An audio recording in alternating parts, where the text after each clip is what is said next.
dice, pues, de pronto se equivocó.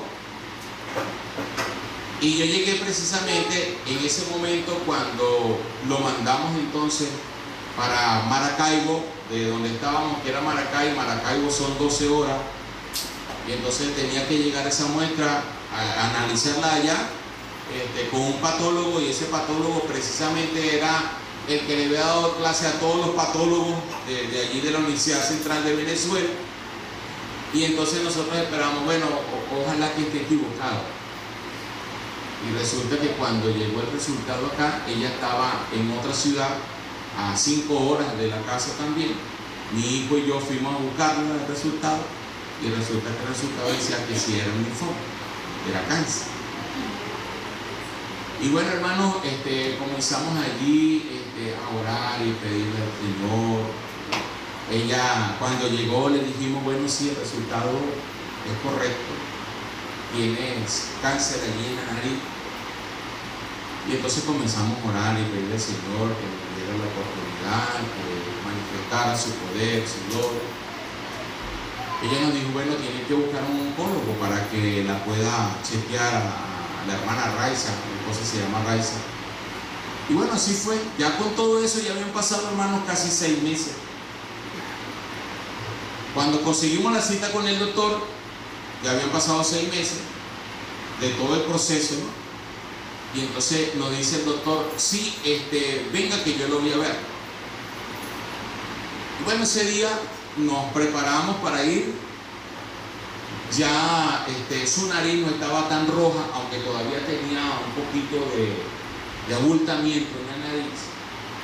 Y cuando llegamos, porque antes de ir hacia Caracas, la capital de Venezuela, teníamos que pasar por donde la doctora veía, porque ella nos dijo, bueno, antes que pase por allá, pasa por aquí para ver cómo está, porque tenía varios días que no la veía.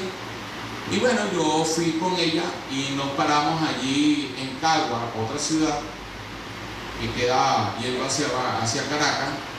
Y bueno, ella entró hacia donde la doctora. Yo me quedé en el carro. Antes de eso, ya nosotros habíamos orado. En una ocasión, bueno, yo estaba allí en el baño y lloré bastante en el baño para que me cayera agua.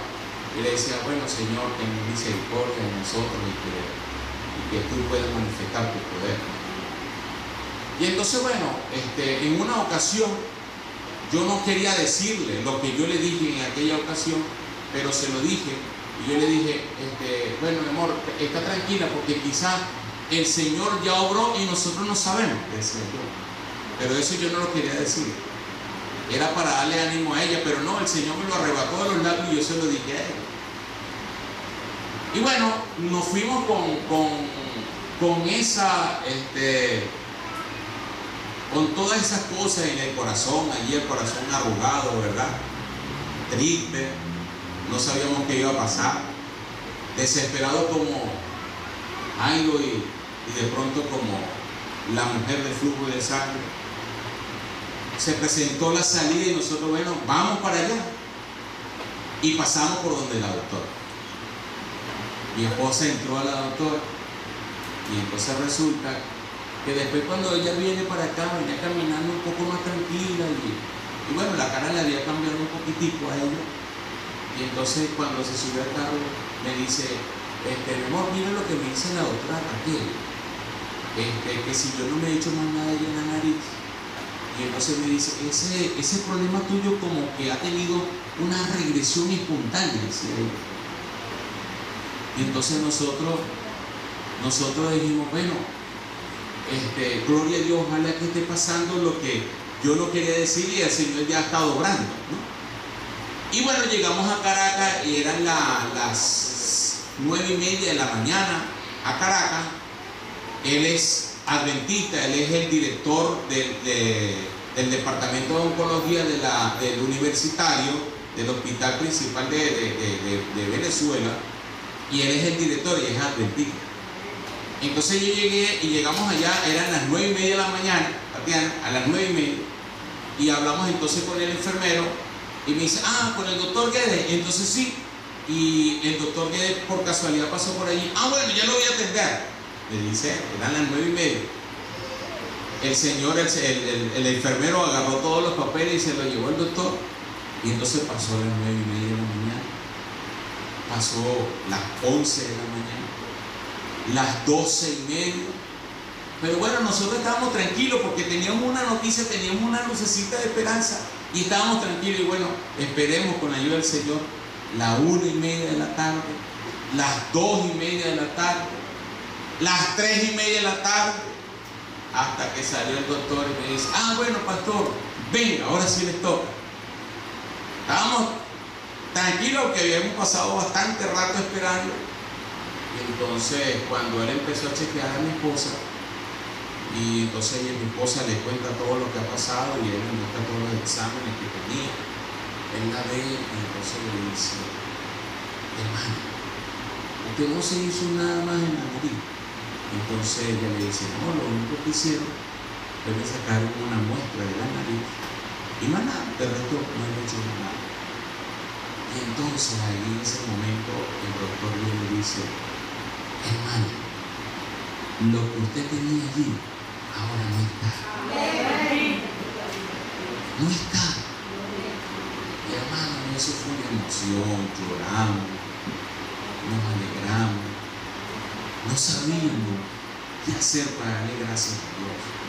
El doctor la vio por todos lados la chequeó, por todos lados. Entonces él decía: hermana, lo que le pasó a usted, muchos de los médicos van a decir que esta es una regresión espontánea, lo que le ha dicho la otra doctora. Pero nosotros sabemos qué fue lo que ocurrió aquí. Esto fue un milagro de Dios. Esto fue un milagro de Dios. Y a pesar de que todas las cosas no quedaron allí, porque ella fue sometida a exámenes por todas partes y recibió radiación, ¿verdad? Pero gloria a Dios, los médicos, cuando el doctor los reunió, porque tenía que haber junta médica de linfoma y toda esta cuestión, y entonces el doctor que llevó el caso, y muchos no creían lo que había ocurrido. Muchos decían regresión espontánea, el doctor decía: un milagro. Milagro de Dios. Hermano, yo me imagino que esa mujer lo que sintió en ese momento fue lo que nosotros sentimos también. Mi vida cambió ya después de ese momento. Para acá es un antes y un después. Ahora sí sé lo que es fe, ¿cierto? Ahora sí sé lo que es fe. Es creer aunque tú no lo veas, aunque tú no lo palpes, pero estar seguro, Andreina, de que el Señor va a obrar y que obró. ¿Entiendes? Y miren, esta mujer se sintió así, liberada. ¿Saben lo que nos pasó después cuando nosotros veníamos de Caracas? Ya eran como las 5:30 de la tarde.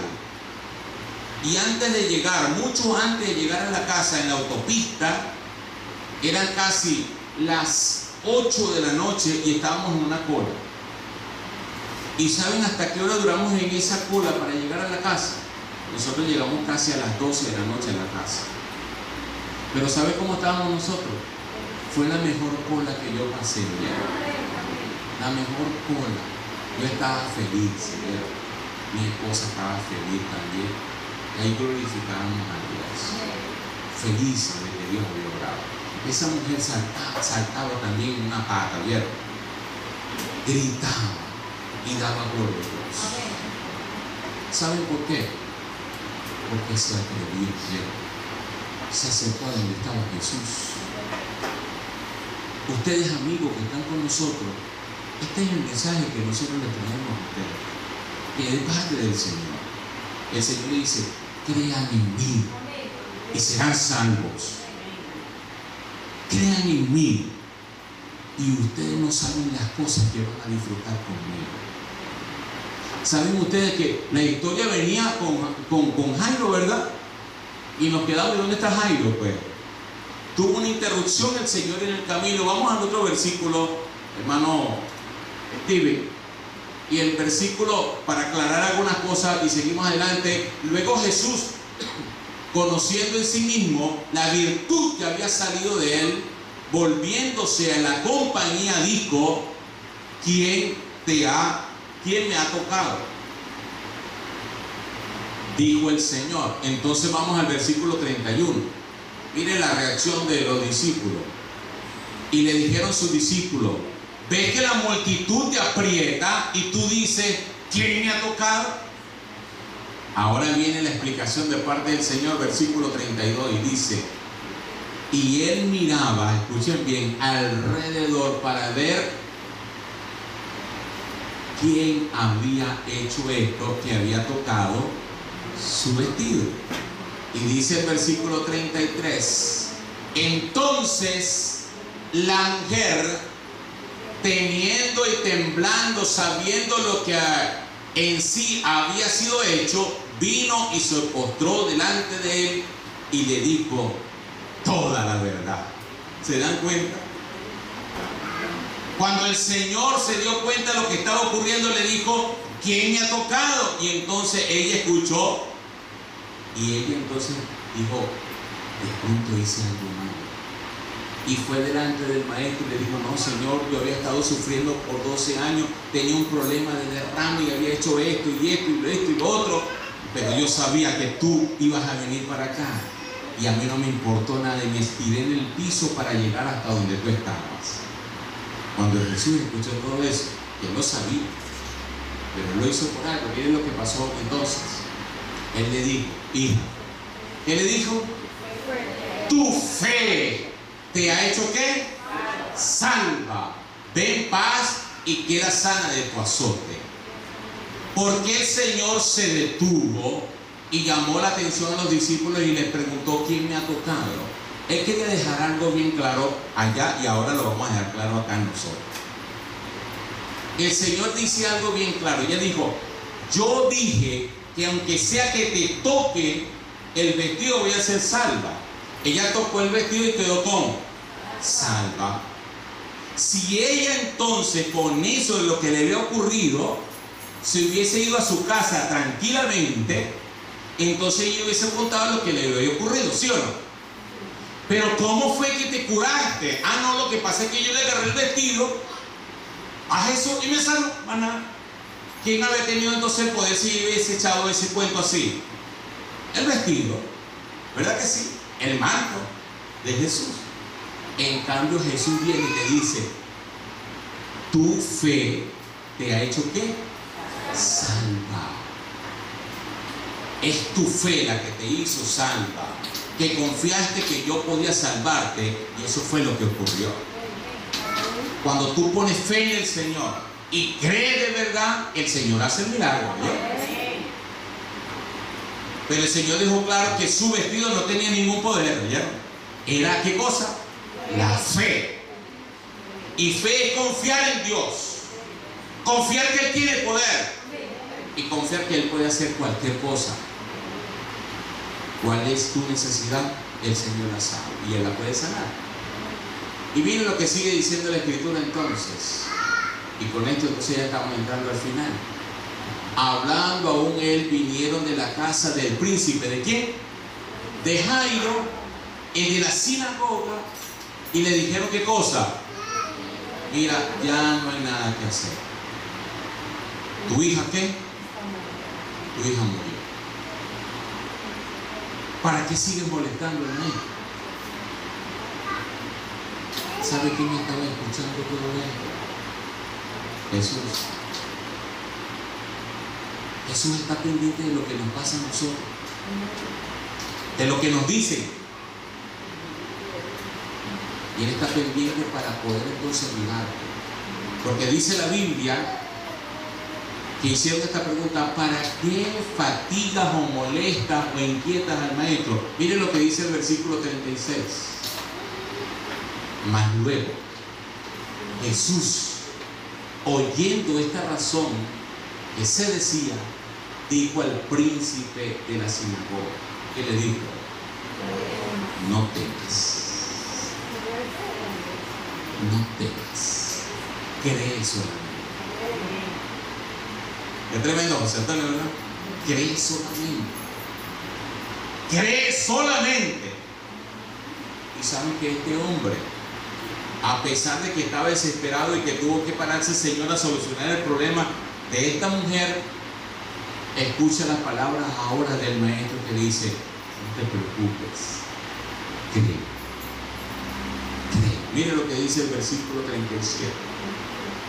Versículo 37 dice: y no permitió que alguno viniese tras él, sino ¿a quién? Sino a Pedro. ¿A quién más? A Jacobo. ¿Y a quién más? Y a Juan, hermano de Jacobo. ¿Se acuerdan que hablamos del chavo de ellos? ¿Se acuerdan? Qué privilegio, ¿verdad? Tomó a quienes entonces, porque le dijo: ah, bueno, ustedes no creen, ahora se van a quedar aquí, no quiero que nadie me siga. Y solamente escogió a quienes, a 3 nada más: Pedro y Jacobo y Juan, el hermano de Jacobo. Y les dijo: vénganse conmigo, vente Jairo conmigo también.